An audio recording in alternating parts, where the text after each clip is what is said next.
ஜய ஜய சங்கர ஹர ஹர சங்கர ஜய சங்கர ஹர ஹர சங்கர. அன்புக்குரியவர்களே, இந்த மண்ணுலகில் நாமெல்லாம் கொண்டாடக்கூடிய மகான் காஞ்சி மகா பெரிய சுவாமிகள், 68வது பீடாதிபதி, குரு, ஜெகத்குரு. இந்த குருவுக்கெல்லாம் ஒரு ஞான குரு ஆதிசங்கர பகவத்பாதா. இந்த அத்வைதத்தை மட்டுமல்லாமல் காஞ்சி பீடத்தை தோற்றுவித்த மகான் ஆதிசங்கர பகவத்பாதா. அவரை பார்ப்பதற்கான வாய்ப்போ வருடமோ நமக்கெல்லாம் கிடையாது. எத்தனையோ 1000 வருடங்களுக்கு முன்பு இந்த மண்ணுலகில் தோன்றிய ஞான சூரியன் ஆதிசங்கர பகவத்பாதா. அவரை நேரில் பார்த்த ஒரு மாமனிதரை இன்றைக்கு பதிவு செய்ய போகின்றேன். ஆதிசங்கரரை பார்த்த டாக்டர் வை கணபதி ஸ்தபதி. ஆதிசங்கரரை நேரில் பார்த்த டாக்டர் வை கணபதி ஸ்தபதி. அதை அப்படியே வச்சுக்கோங்க. முதல்ல உங்களுக்கு கணபதி ஸ்தபதியை பற்றி சொல்கிறதுக்கு முன்னாடி, ஆலய திருக்கோயில் குடமுழுக்குக்கு சிற்பம் செய்வாங்கள்ல, அவங்க கோவிலில் விக்கிரகங்களுடைய வேலைப்பாடு செய்கிறவங்களை ஸ்தபதி அப்படின்னு சொல்லுவோம்.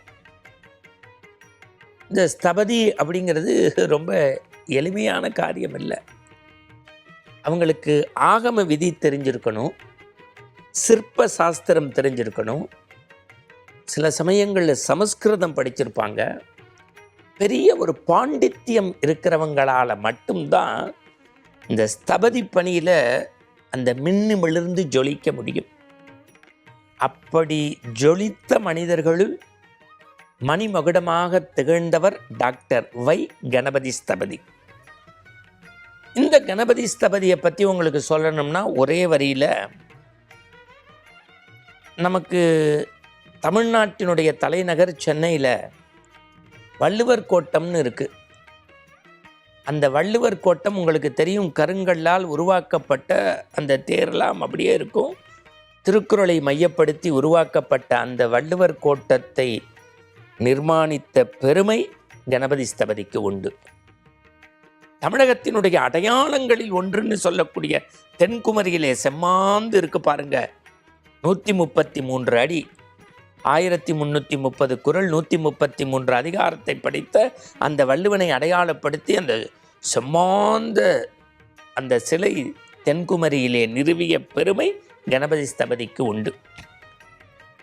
அவருக்கு பத்மபூஷன் விருது கொடுத்துருக்காங்க.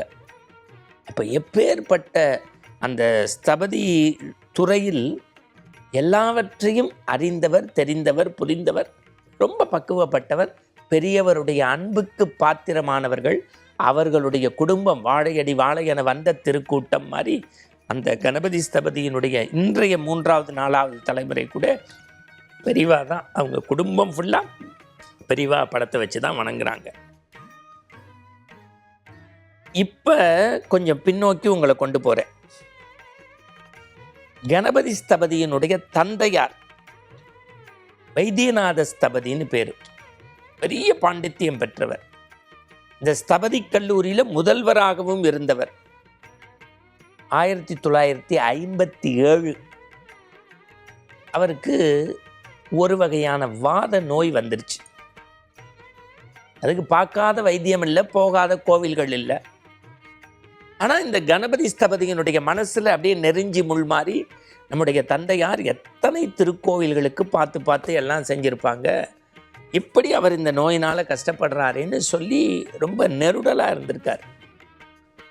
அப்போ காரைக்குடிக்கு பக்கத்தில் உங்களுக்கு தெரியும் கம்பனடிப்பொடி சா கணேசன்.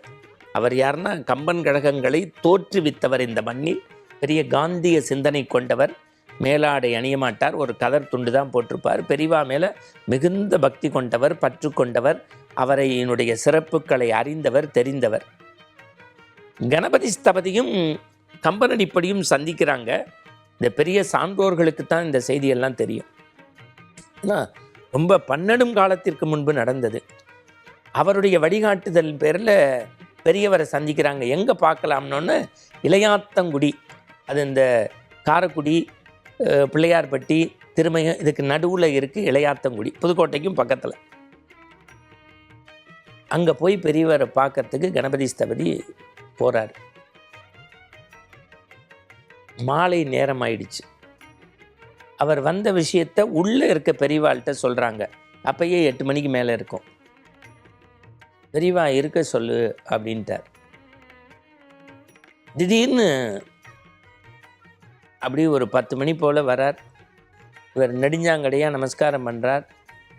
தன்னுடைய தந்தை வைத்தியநாத ஸ்தபதியினுடைய இந்த அன்பு பக்தி பெரியவா மேலே வச்சுருக்கக்கூடிய விஷயம்லாம் தெரிஞ்சாலும் கூட சொல்லிவிட்டு இன்றைக்கி அவர் நோயினால் கஷ்டப்படுறார், வாத நோய்ங்கிறார். பெரியவா அதை உள்வாங்கின்றாரே தவிர பதில் என்ன வருதுன்னா, கணபதி ஸ்தபதியை பற்றிய விசாரிப்புகள், அவருடைய கல்வி ஞானம், அவருடைய சிற்பம்சத்தினுடைய சிறப்பு, குடும்பம், இதையெல்லாம் பற்றி கேட்டுக்கிட்டே இருக்காரே தவிர தான் தந்தை பக்கம் அவருடைய எண்ணம் திரும்பலையேன்னு ஒரு வருத்தம். சரி இங்கே இரு அப்படின்ட்டு அவர் பாட்டுக்கு உள்ளே போயிட்டார். 8-8:30 மேலே சந்தித்தவர் 10 மணிக்கு மேலே ஆச்சு. இங்கே இருந்துட்டு உள்ளே போயிட்டாருன்னு ஒன்றுமே புரியல சார், ஒன்றும் புரியல. அப்பாவை பற்றி எந்த செய்தியுமே கேட்காம தன்னையை பற்றியே இவர் சொல்கிறாருங்கிறது மனசில் வருத்தம். இந்த ஒவ்வொரு ஸ்தபதிமார்களுக்கும் இந்த செய்தி போய் சேரணுங்கிறதுக்காக சொல்கிறேன். பெரியவா ஒரு 11 மணி வாக்கில் அப்படியே வரார். அப்படி ஒரு வினாடி என் பின்னாடி திரும்பி பார்க்காம வாங்குறார். ஒரு மின்னல் வேகத்தில் கடகடன் நடந்து போகிறார். இன்றைக்கும் அது இருக்குது இளையாத்தங்குடியில். அங்கே இருக்கக்கூடிய 65வது பீடாதிபதி மகாதேவேந்திர சரஸ்வதி சுவாமியுடைய சன்னதிக்குள்ளே உள்ளே போகிறார். சுமார் ஒரு 2.5 மணி நேரம் கண்ணை மூடி எதோ தியானம் பண்ணுறார். ஒருத்தருக்கும் ஒன்றும் புரியல. இது நடந்தது 1957 வாக்கில். அப்படி வெளியில் வரார். உடைச்ச 2 தேங்காய் முடியை கையில் கொடுக்குறார், கண்ணில் ஒத்திக்கிறார். ஒன்றுமே பேசலை. நீ ரொம்ப சேமமாக இருப்ப, பெரிய பேரும் புகழோடு இருப்ப, இந்த பக்கமாக போ அப்படின்ட்டு அவர் பாட்டுக்கிட்டு நடந்து போயிட்டார். ஒரு இரவு நேரம், ஒன்றும் தெரியாத இடம். இளையாத்தங்குடி இப்பயே சுமாராக தான் இருக்கும். அப்போ நீங்கள் பார்த்தீங்கன்னா ஒன்றுமே கிடையாது. 1957 அப்படி வெளியில் வந்து நிற்கிறார். ஒன்றும் தெரியல. பெரியவா சொன்ன எந்த பக்கம் நோக்கி நம்ம போகணுன்னு ஒன்றும் புரியல. அப்படி போகும்போது பெரியவா சொல்லிட்டார், மடத்து மேனேஜரை பார்த்துட்டு இந்த பக்கம் போ, மடத்து மேனேஜரை பார்த்துட்டு இந்த பக்கம் போனால் வலது பக்கமாக இடது பக்கமாக கிழக்கா மேற்கா ஒன்றும் புரியல. ஒரு சின்ன பையன், ஒரு 7-8 வயசு, நல்ல விபூதி பட்டை, அப்படி மணக்க மாதிரி என் பின்னாடியே வாங்கன்னு அங்கேருந்து ஒரு 1.5-2 கிலோமீட்டருக்கு கொண்டு போனால் சில பேர் படுத்துக்கிட்டு இருக்காங்க. அங்கங்கே சின்ன விளக்கு அப்படி பெட்ரூமாஸ் லைட் வச்சு எரியுது. அப்படி ஒருத்தரை கையை காமிச்சிட்டு அந்த குழந்தை காணாமல் போயிடுது. போனால் அவர் தான் மேனேஜர். ஓ நீங்கள் தான் கணபதி ஸ்தபதியா அப்படின்னு சொல்லிவிட்டு ஒரு கையெழுத்து வாங்கிட்டு 50 ரூபா கவரில் வச்சு 1957 சூடாக சாப்பாடு இருக்குது. சாப்பாடு நடந்தது ராத்திரி 1:45 மணிக்கு. சாம்பார், ரசம், கூட்டு, பொரியலோட தலைவாழை இலை போட்டு சாப்பாடு. இங்கேயே இருந்துட்டு கார்த்தால போங்கோ. அவருக்கு ஒன்றுமே புரியல சார், ஒன்றுமே புரியல. எல்லாம் முடிஞ்சது. கார்த்தால திருப்பி எல்லாரும் வரிசையில் நிற்கிறார். இவரும் வந்து பெரியவாவை நமஸ்காரம் பண்ணார். போ நன்னா இருப்பேன், போ நன்னா இருப்பேன்ட்டார். அதுக்கப்புறம் அப்பாவை பற்றி எதுவுமே கேட்க முடியல. எல்லாம் முடிஞ்சது. காலங்கள் உருண்டோடுது.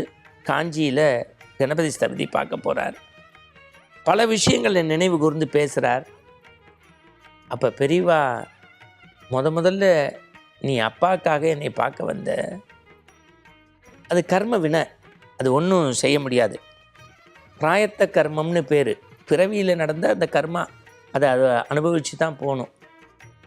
நீ ரொம்ப சேமமாக வருவேன்னு சொன்னேன். இப்போ எனக்கே சில கோவில்களுக்கு கேட்டால் உன்னால் நேரம் தர முடியல. ரொம்ப பேரோடையும் புகழோடையும் நன்னா இருக்க, சேமமாக இருப்ப, குறைவில்லாமல் இருப்ப, அப்பாவை விட பிரமாதமாக வருவ.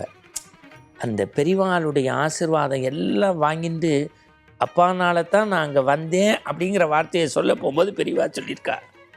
இந்த ஜென்மத்தில் நாங்கள்லாம் ஆதிசங்கர பகவத்பாதாவை படிச்சிருக்கோம், கேட்டிருக்கோம், பார்த்ததில்லை.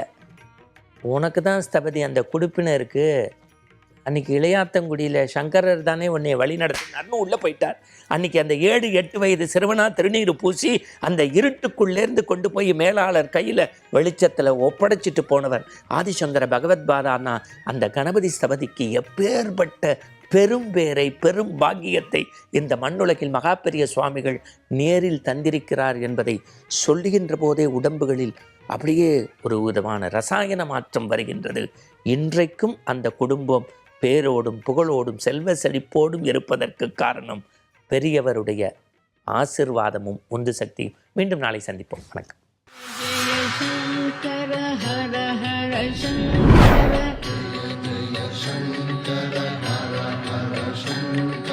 ஜெய ஜெய